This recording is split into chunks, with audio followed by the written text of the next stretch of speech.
аз ман суол кардан ки ҳамин маънои баракат чие? Баракат.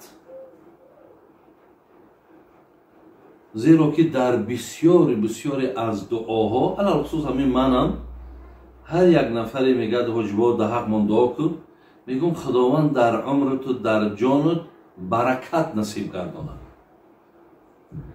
яъне ин дуое ҳаст ки аз пештараҳои мо ҳам то имрӯзам ки ин яке аз дуоҳои паямбари нозанинмон ҳаст, мақсад таълим шудааст. имрӯз ҳар кадоми мо ин калимаи бараката хо доноҳай хо нодонай дуо мекунад ки худованд баракат биёрӣ. бародарои азиз, баракат калимаи арабӣ аст. дар қуръон мо дар чанд ҷо баракат дорем. аз он ҷумла ояти қуръон дорем ки валав анна аҳлал қуро аману ваттақав лафатаҳно баракотин минассамои вал арз. бинед, яъне ҳамин ҷам баракот аллоҳи меҳрубон дар ҳамин ояти қуръон ҳам овардааст. ва мисли ин оят дар дигар оятҳо ҳам калимаи баракат вуҷуд дорад. яъне калимаи арабист ба маъное ки дар ҳар як чизе ки худованд агар хайр бигзорад ҳамра мегӯям баракат.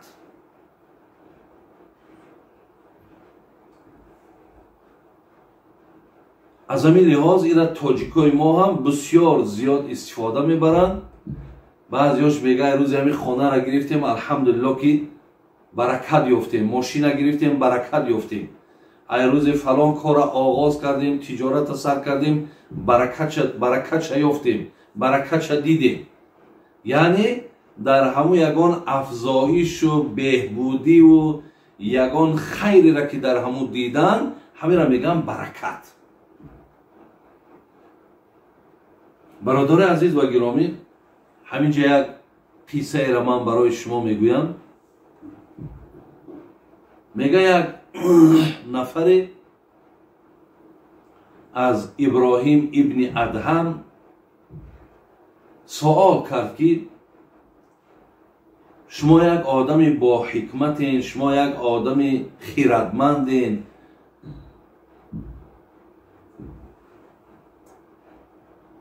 ҳамин баракат маънош чӣ аст?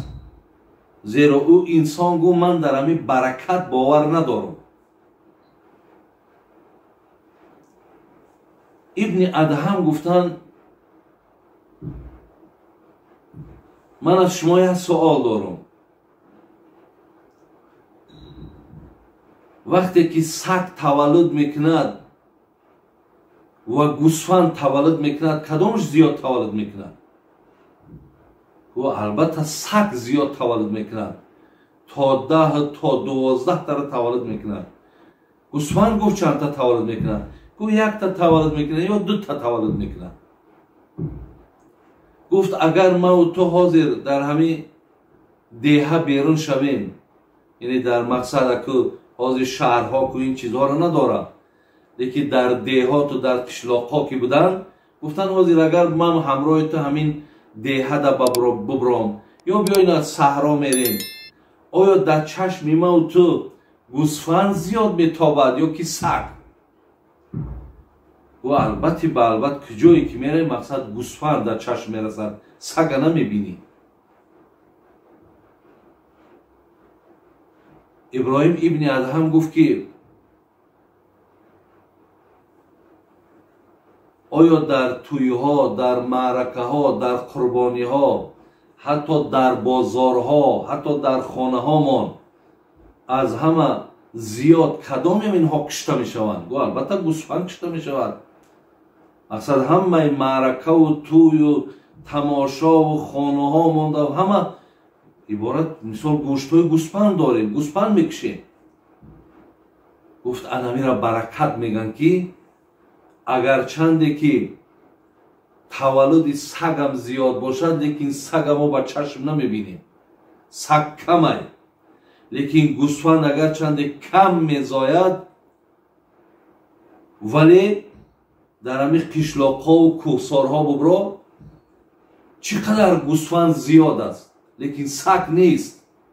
اگرچه با در هر یک قربانی ها میلیون گوسفند قربانی میکنند، بازم یعنی با گوسفند بسیار است. گفت آنها را برکت میگن.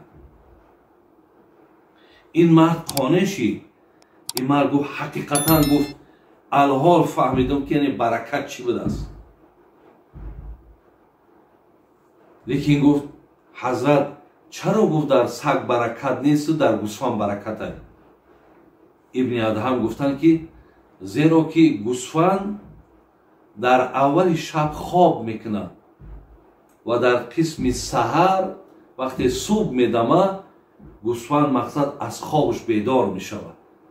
اصلا که حالت همون صبح دمیدن، حالت همون بامداد، وقتی برکت که هست، وقتی رحمت که هست، گوسفند که بیدار میشود، گوسفند که بیداریش در همین حالت نگه میدارد، خداوند گفت در او برکت داده.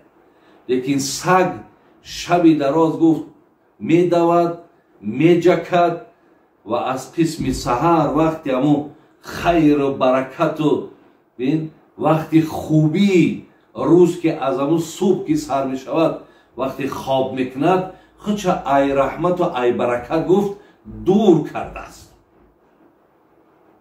برادر عزیز و گرامی، حقیقتا این بسیار یک جواب علمی است. زیرا ما در حدیث ها داریم، اگرچند این حدیث جناب ذهبی هم مقصد تضعیف کردگی است، بیهقی هم مقصد به ضعفش رفتن، راوی این حدیث حضرت انس، ابن عساکر مقصد انا حدیث غریبش میگه و ابن کثیر در زیر آیت سوره توبه 17 و 18 هم در تفسیرش میاره همین حدیثه.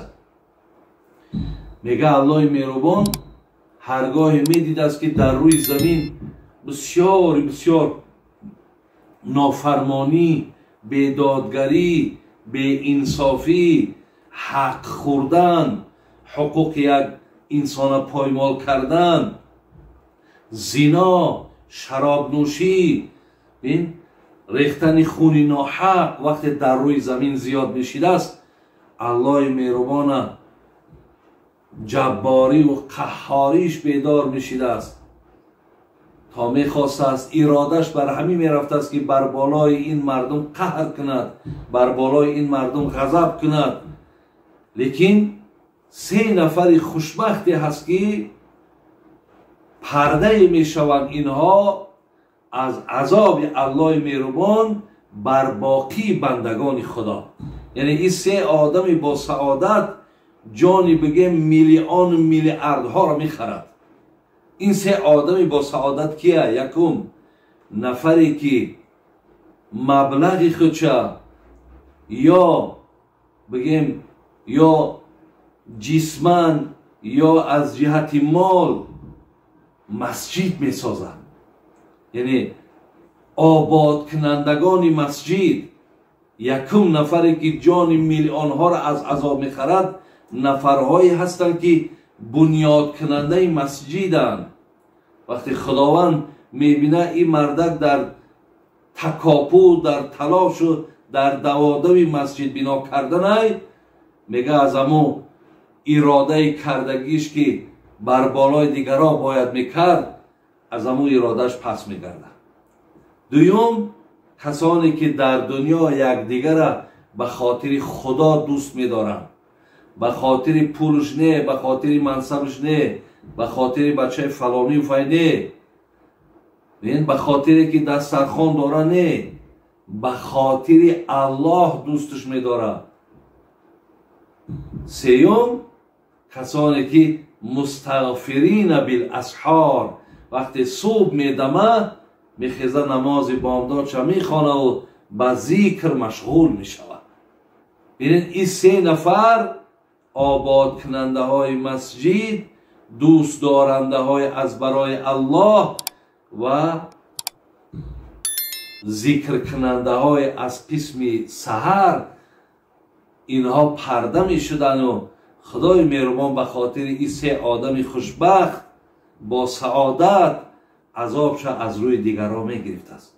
اینجا هم بینید که برادرها و خواهرای عزیز که از قسم سحر کسانی که به ذکر مشغول می شوند، اینجا هم برکت همون سحره. پیامبر میگه من صلی صلات صبح فهو فی ذمة الله.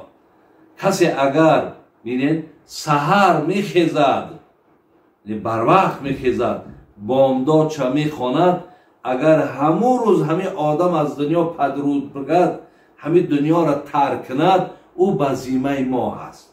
یعنی انشاءالله نجات او وعده شده است. من صلی بردین دخل الجنه. پیامبر گرامی در اینجا هم اشاره با همین صبح کردن. کسی ادا کننده نماز صبح باشد او داخل جنت است. و حدیث ها داری میگه اللهم بارک لی امتی فی بکورها. این هم امام ترمذی و ابو داود و مقصد روایت کردن. ببین چی میگه پیامبرمون؟ اللهم بارک لی امتی فی بکورها. خدایا در همین صبحی که آغاز می شود برای امت من برکت همون سحر نصیب گردان، از برکت سحر نصیب شون گردان.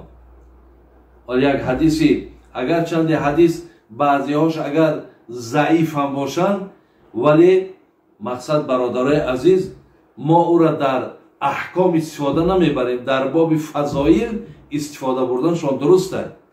میگه یک بار پیامبر ما خانه فاطمه آمد، فاطمه دخترش خواب بودن، حضرت میگه جون باندن داشت، بیدارش کردن. گفت فاطمه چرا؟ گفت در این وقت خوابی؟ تو نمیدانی که در این قسم سحر مقصد بیداری تو لازمه که الله مهربان هر کسی در این ساعت بیدار باشد ریسک او را زیاد میکند. برای همین برادرها و خواهرای خیلی گرامی، از همه شما منم خواهش شما همینه که سحرخیز باشید، بروقتخیز باشید. ببینید در سحرخیزتن، در بروقتخیزتن برکت بوده است. وقتی من در حدیثا خواندم در صبح دمیدن تمامی همون آشپزایی که در جنتن برای جنتی ها یکم خوراک اولی را که برای اونها مقصد تأمین میکنن در قسم صبح بوده است. وقتی همون سحر ده برای اینها که اصلا اینها نفرهایی بودن که در دنیا از قسم سحر میخیستن، برای در قسم سحر ملائکه های در جنت برای اینها طعام میارن. ما در قرآن حتی بینین الله مهربان قسم میکند والفجر ولیال عشر، قسم بر بامداد. حتی پیامبر ما به صبح بین بر روشن شدن آسمان به اول روز که صبح هست الله قسم خورد، قسم بر فجر، قسم بر صبح، قسم بر اول روز. حتی در حدیث ها خواندم که پیامبرمان اگر یک جای جهاد می رفتن حتما عسکر شد در از قسم صبح روان همون معرکه می شدن. برای همین بسیار در این مسئله احتیاط کنین. همین لحظه و همین ساعت مقصد ای دست نتین. خدا خواهد برای شما بسیار خوب خیره. من در ماهای رمضانم حدیث می خواندیم که تسحروا فإن فی السحور برکه. پیامبر میگه سحرخیزی کنین، سحرخورک کنین، زیرا در سحرخیزی، در سحرخورک خوردن برکه. حضرت میگه برکت هست. شما میدونید که وقتی صبح میدمیده است خانه ای که اگر بر وقت میخیستند میخیزند، خانه های بر وقت میخیزگی الحمدلله رب العالمین. اگه در سکسیه ها مشکل ایرا من گارانتیا نمیتونم، لیکن در همین خانه هایی که ما زندگی میکنیم، در همین مقصد زمینی هایی که ما زندگی میکنیم، همین صبح دمیدن در الله که مردم هم میبینی مقصد پای آبگیری شای، پای پشت خانه شا رفتن های، بعضی هاش مثال مسجد رفتیستن. یعنی سحرخیزی در مردمی که حتی در همین دیهات ها و قشلاق ها و خانه های زمینی زندگی میکنن، علخصوص که ما در همین محل هایی که زندگی داریم در اینجا مردم سحرخیز بسیارند. برای همین انشاءالله هر کسی که میخیزد همون درک شادی میگم ملائکه های رحمت، ملائکه های خیر وارد خانه میشیدند. یکی دری که اگر پوشیده باشه و مردم همه خواب تا آفتاب برآمدن، اونجا دیگر نه دری رحمت های، نه دری رزق های، نه داخل شدن ملائکه ها های. برای همین دائم دیدین که پیشتره های ما مردم بر وقت بیدار میکردن، خیزین ای خوابتان.